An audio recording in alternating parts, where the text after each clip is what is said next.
guys. Good morning mga lods. Ito yung ginawa namin ng swimming pool. Tatapos na.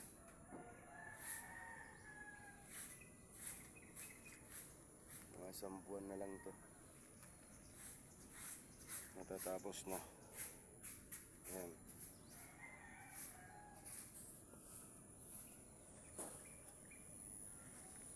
Ang paggagawa ng swimming pool guys, ayan lang.